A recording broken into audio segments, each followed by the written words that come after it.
शर्मा परिवार में आज बड़ा ही खुशी का माहौल था, क्योंकि उनकी बहू रुक्षर ने आज घर के कुलदीपक को जन्म दिया था। भगवान ने आज सबसे बड़ी खुशी दे दी मुझे। अपने पोते का चेहरा देख लिया। अब तो मर भी जाऊं तो भी कोई गम नहीं। आप ऐसी बातें मत कीजिए माँ जी। मैं तो चाहती हूँ कि आप इसके भी बच्चों को अपनी गोद में खिलाएं। घर में खुशियों की ये बातें चल ही रही थी, तभी घर के दरवाजे पर दस्तक हुई। मधु ने जाकर दरवाजा खोला तो उनके घर के बाहर बधाई लेने के लिए किन्नर आए हुए थे। मधु ने उन्हें घर के अंदर बुलाया। अब आप लोग भी मेरे पोते को अपना आशीर्वाद दे दीजिए कि ये सदा स्वस्थ रहे और खुश रहे। अरे हाँ हाँ माताजी, हाँ हाँ, हम इसे आशीर्वाद देने ही तो आए हैं। लाओ बहू रानी, जरा मुन्ने को हमारी गोद में दे दो। रुक्षर ने अपने बेटे को उनकी गोद में दे दिया। वो अपने हाथों से उसकी बलाएं उतारने लगी, मगर तभी उसका चेहरा अचानक से बिल्कुल गंभीर हो गया, जैसे कोई चिंता भरी बात उसके मन में आ गई हो। क्या हुआ? अभी तो आप बहुत खुश थे, अचानक से आप इतनी परेशान क्यों हो गई? पता नहीं, लेकिन कुछ अजीब सा लग रहा है, जैसे तो कोई मुसीबत तुम्हारे परिवार पर आने वाली है। घबराहट हो रही है मुझे। देखिए, अगर ऐसा कुछ है तो आप कोई निवारण कीजिए। आपकी दुआओं में तो बहुत ताकत होती है। आप मेरे मुन्ने की सलामती के लिए उसकी बलाएं उतार लो। मैं तुम्हें एक रक्षा पोटली देती हूँ। तुम इसे अपने घर की चौखट के बाहर गाड़ देना। जब तक ये तुम्हारे घर की चौखट के भीतर गड़ी रहेगी, कोई तुम्हारा कुछ नहीं बिगाड़ पाएगा। किन्नर ने रोहन के हाथ में वो रक्षा पोटली पकड़ा दी और बच्चे के सर पर अपना हाथ फेरकर वहां से शगुन लेकर चली गई। उनके जाते ही रोहन ने अपने घर के बाहर अपनी चौखट के नीचे गड्ढा करके उस रक्षा पोटली को गाड़ दिया। मगर उस किन्नर की कही हुई बातें कहीं ना कहीं अभी भी उनके दिमाग में घूम रही थी, जिससे रुक्षर का मन बार बार बेचैन हो रहा था। पता नहीं, लेकिन मुझे अभी भी बार बार घबराहट हो रही है। किन्नर माता की कही हुई बातें बस मेरे दिमाग में घूमे जा रही हैं। कौन सी अनहोनी, कैसी अनहोनी, आखिर कहना क्या चाहती थी वो? ऐसी बातों को ज्यादा ध्यान नहीं देते बहू। और वैसे भी उन्होंने हमारी रक्षा के लिए घर की चौखट के नीचे रक्षा पोटली तो गड़वा ही दी है ना, तो तू क्यों इतनी चिंता कर रही है? ज्यादा मत सोच। जो खतरा आने वाला था वो टल गया है। बस भगवान का नाम ले और मुन्ने का ध्यान रख। मधु के समझाने के बाद भी रुक्षर का मन शांत नहीं हो रहा था। रात को मुन्ने को सुलाने के बाद रुक्षर भी बहुत थक चुकी थी। वो भी आंखें बंद करके लेट गई। रात के लगभग 12:30 बजे का वक्त था। तभी उनके घर के बाहर एक हलचल हुई। काला लिबास पहनी एक औरत, जिसने अपने चेहरे को काले कपड़ों से ढका हुआ था, उनके घर के बाहर चौखट के पास जाकर बैठ गई और अपने नाखूनों से उसने चौखट की मिट्टी को खोदना शुरू किया। तुझे क्या लगता है मेरी जिंदगी बर्बाद करके तू खुश रह पाएगी? जो खुशी तेरी वजह से मुझे नहीं मिली और जो मैंने तेरी वजह से खोया है, वो सब मैं तुझे भी नहीं मिलने दूंगी। कभी खुश नहीं रहने दूंगी मैं तुझे। आज से तेरी बर्बादी का समय शुरू हो गया है। बस अब तू अपनी उल्टी गिनती गिननी शुरू कर दे। उसने मिट्टी खोदकर भीतर से रक्षा कवच को बाहर निकाल लिया और अपने झोले से नींबू मिर्ची का जोड़ा निकाला और उसे उसने उस गड्ढे के भीतर रखकर अपनी हथेली पर चाकू से एक चीरा लगाया और अपने खून की बूंदें उसके ऊपर टपका दी और जल्दी से मिट्टी से उस गड्ढे को भर दिया और उस रक्षा पोटली को वो अपने साथ लेकर वहां से चली गई। तभी अचानक रुक्षर को नींद में कुछ अजीब सा महसूस हुआ, जैसे कोई उसके बगल से गुजर रहा हो। किसी के कदमों की आवाज बार बार उसके कानों में पड़ रही थी। वो एकदम से हड़बड़ाकर उठी और उसे लगा कि खिड़की के पास कोई खड़ा होकर उसे और उसके बच्चे को ही देख रहा है। ये देखकर रुक्षर बुरी तरह घबरा गई और वो इस हद तक डर गई कि उसके गले से उसकी आवाज भी नहीं निकल पाई। वो बुरे तरीके से पसीने से भीग गई और वो काला साया उसकी तरफ बढ़ने लगा। उसने अपने बच्चे को चादर से ढक दिया और रोहन को जगाने की कोशिश करने लगी। उसने जैसे ही रोहन को उठाने के लिए उसके कंधे को सहलाया तो रोहन एकदम से नींद में हड़बड़ाकर उठा। क्या हुआ रुक्षर? तुमने इस तरह मुझे क्यों जगाया? तुम्हें कुछ चाहिए क्या? क्या हुआ बहू? तू इतनी जोर से क्यों चिल्ला रही है? देख मुन्ना भी डर गया, वो रो रहा है। तू उसे गोद में क्यों नहीं ले रही? मधु ने मुन्ने को गोद में लिया। तभी उसने देखा कि मुन्ने का शरीर एकदम नीला पड़ गया है। ये देखकर वो बुरी तरह घबरा गई। ये मुन्ने को क्या हो गया? इसका शरीर नीला कैसे पड़ गया? इसे जल्दी से हॉस्पिटल लेकर जाना होगा। जल्दी उठ बहू। वो दोनों जल्दी से उसे अस्पताल लेकर भागे। डॉक्टर ने उसे चेक किया और अस्पताल में ही एडमिट कर लिया। अस्पताल में जहां मुन्ने को लिटाया गया था, ठीक उसके ऊपर भगवान की प्रतिमा लगी हुई थी, जिससे वो बुरी शक्ति अब उस पर हावी नहीं हो पा रही थी। पता नहीं इसकी हालत ऐसे कैसे हो गई। ये तो बिल्कुल हेल्दी बेबी था। हमें इसे कुछ दिन हॉस्पिटल में ही रखना होगा। इसके साथ हम कोई रिस्क नहीं ले सकते। लेकिन इसे हुआ क्या है? अचानक से पूरा शरीर नीला पड़ जाना कोई आम बात तो नहीं है। हमें भी कुछ समझ नहीं आ रहा कि आखिर ये क्यों हुआ। खैर, आप चिंता मत कीजिए। हम कुछ दिन इसे हॉस्पिटल में ही रखेंगे तो ये ठीक हो जाएगा। आप घर जा सकते हैं। अस्पताल में ऐसे किसी का रुकना अलाउड नहीं है। लेकिन मुन्ना। आप उसकी बिल्कुल भी चिंता मत कीजिए। हम उसका ध्यान रखेंगे। अभी उसे इन्फेक्शन से बचाना जरूरी है। आप कल उससे मिलने आ सकते हैं। रुक्षर और मधु का मुन्ने को वहां छोड़कर हॉस्पिटल से वापस आने का मन तो नहीं मान रहा था, मगर डॉक्टर के कहने पर रुक्षर और मधु घर वापस आ गए। लेकिन घर में कदम रखते ही उसका पूरा शरीर इतना भारी हो गया कि वो सीधी ही जमीन पर गिर पड़ी और जब उसने उठने की कोशिश की तो वो खड़ी ही नहीं हो पाई। अरे बहू, ये क्या हो गया तुझे? तू गिर कैसे गई? ले मेरा हाथ पकड़, उठ जा। मैं उठने की कोशिश कर रही हूँ माँ जी, लेकिन मुझसे उठा ही नहीं जा रहा। ऐसा लग रहा है कि मेरे पैरों ने काम करना बंद कर दिया है।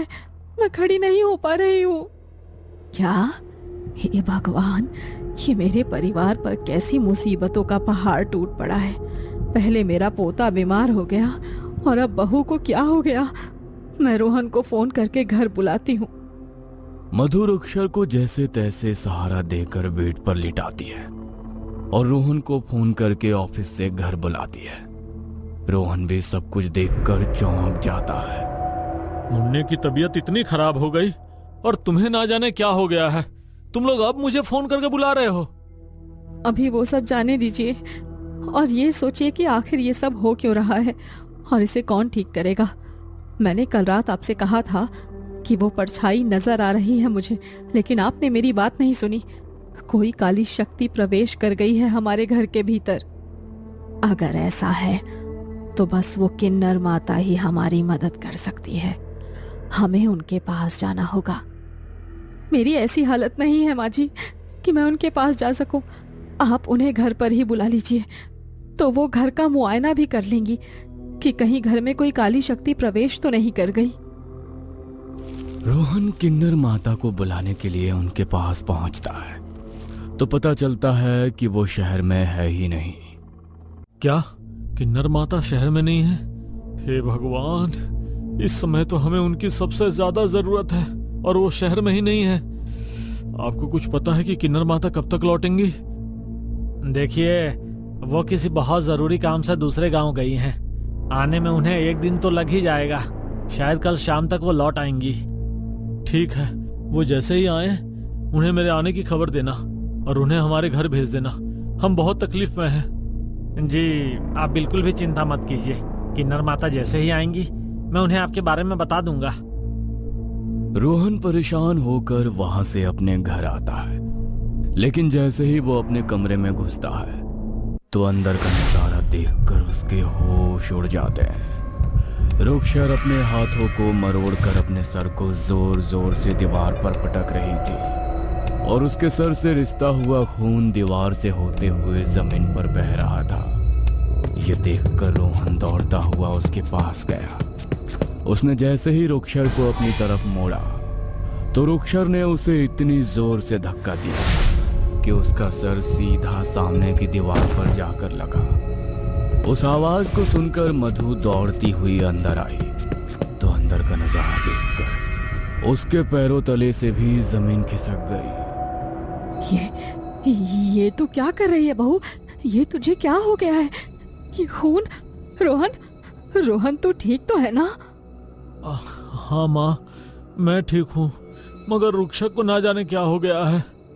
ना तो मैं इसे जिंदा रहने दूंगी और ना इसके बच्चे को। इन दोनों को तो मैं अपने साथ लेकर ही जाऊंगी। पहले मुझे इसकी आंखों के सामने इसके बच्चे को खत्म करना था, लेकिन अब लगता है। हे भगवान, तेरे रहते ये सब क्या हो रहा है? मेरी बहू की रक्षा कर, किसी को हमारी मदद के लिए भेज भगवान, हे भगवान। मधु के इतना कहते ही उनके दरवाजे पर एक दस्तक हुई। घर का दरवाजा खुद ब खुद खुल गया और किन्नर माता घर के अंदर आई। किन्नर माता, आप तो शहर में थी ही नहीं। मैं शहर से बाहर जा नहीं पाई। शायद भगवान को पता था कि आज यहाँ मेरी ज्यादा जरूरत है।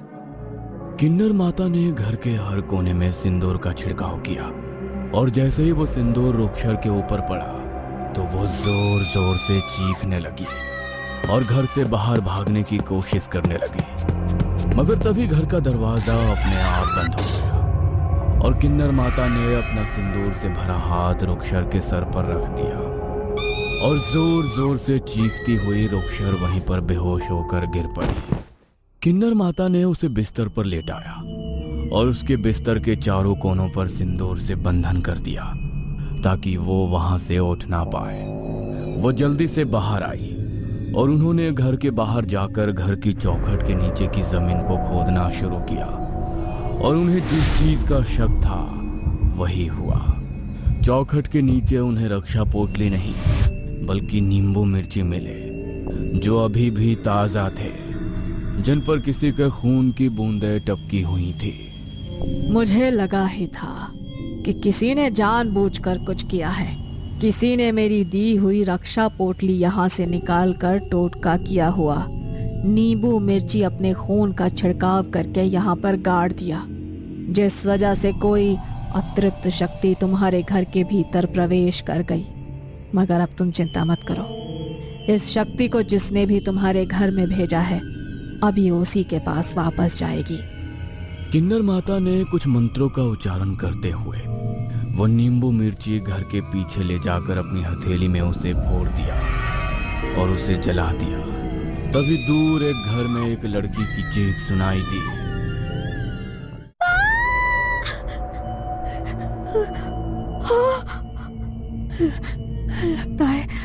लगता है किसी को वो नींबू मिर्ची मिल गया है और किसी ने मेरे टोटके को मुझ पर ही वापस भेज दिया है। अब मैं क्या करूं? ये शक्ति तो मुझे मार डालेगी। पहले तो उसकी वजह से मम्मी पापा चले गए और अब उसकी वजह से मेरी भी जान जाएगी। मम्मी पापा, आप मेरी बात समझने की कोशिश तो कीजिए। मैं रोहन से बहुत प्यार करती हूँ और वो भी मुझे बहुत चाहता है। हम दोनों शादी करना चाहते हैं। प्लीज आप मना मत कीजिए। तुझे एक बार में कही बात समझ नहीं आती क्या? हमने बोला ना कि हम बिरादरी के बाहर तेरी शादी नहीं करेंगे तो मतलब नहीं करेंगे। भूल जाओ उस लड़के को। कल विक्रम भाई साहब अपने लड़के के लिए तुझे देखने आ रहे हैं। चुपचाप वहीं पर शादी कर ले वरना ठीक नहीं होगा। प्लीज पापा ऐसा मत कीजिए। मम्मी आप तो पापा को समझाइए। अरे उन्हें मैं क्या समझाऊं? तुझे जो बोला है चुपचाप उनकी बात सुन, वरना हमारा तुझसे कोई रिश्ता नहीं। अगर तूने हमारे खिलाफ कुछ भी किया तो हम भूल जाएंगे कि तू हमारी बेटी है। रुखसर ने अपनी मम्मी पापा को समझाने की बहुत कोशिश की, मगर वो दोनों तो उसकी बात सुनने को भी तैयार नहीं थे। अगले दिन उसका रिश्ता पक्का होने वाला था इसीलिए वो रात को ही अपने घर से रोहन के साथ भाग गई और उन दोनों ने मंदिर में शादी कर ली। जब अगले दिन सबको ये बात पता लगी तो रुक्षर के परिवार की बहुत बदनामी हुई। उन्होंने उससे अपने सारे रिश्ते खत्म कर दिए, मगर गांव वालों ने ताने दे देकर रुक्षर के घर वालों का जीना दुश्वार कर दिया। और एक दिन दिल का दौरा पड़ने से उसके पापा की मौत हो गई। पापा की मौत के बाद उसकी माँ भी बीमार रहने लगी। रुक्षर की एक छोटी बहन नेहा थी जो अपनी माँ का ध्यान रखती थी, मगर कुछ दिनों बाद माँ भी चल बसी और नेहा बिल्कुल अकेली हो गई। ना तो उसके सर पर माँ बाप का साया था और बड़ी बहन के घर से भाग जाने की वजह से ना अब कोई उससे शादी करना चाहता था। वो बिल्कुल अकेली हो गई और रुक्षर को इस सब का जिम्मेदार मानने लगी। इसीलिए वो अब बस उसे बर्बाद कर देना चाहती थी। मगर उसने रुक्षर को बर्बाद करने के लिए जो किया था वो क्रिया उसी के ऊपर उल्टी पड़ गई। उस अतृप्त आत्मा ने उसे घेर लिया। तभी घर के भीतर रोहन और किन्नर माता ने प्रवेश किया। किन्नर माता ने पूरे घर में सिंदूर का छिड़काव किया और एक कलश में उस अतृप्त आत्मा को बांध लिया। उस नींबू मिर्ची को जलाते हुए ही मुझे सब समझ आ गया था। तुमने जो भी किया उसमें तुम्हारी बदले की भावना जरूर थी, लेकिन जब मैंने ये सब तुम्हारी बहन को बताया तो उसका दिल पसीज गया। उसी ने तुम्हें बचाने के लिए मुझे यहाँ भेजा है। वो उसकी गलती थी, लेकिन उसने कुछ भी जानबूझकर नहीं किया। तुम्हारे माता पिता के साथ जो हुआ उसका दुख सबको है, मगर तुम अपनी बहन को दोषी मत मानो। इस सब में उसकी कोई गलती नहीं। नेहा जोर जोर से रोने लगी और उसे अपने किए पर बहुत पछतावा हुआ। जब रुक्षर को उसकी हालत का पता लगा तो उसने उसे अपने पास ही रख लिया और उसके मन में जो भी मैल था अपनी बहन से मिलने के बाद वो सब धुल गया। रुक्षर और रोहन ने मिलकर एक अच्छे लड़के से उसकी शादी करा दी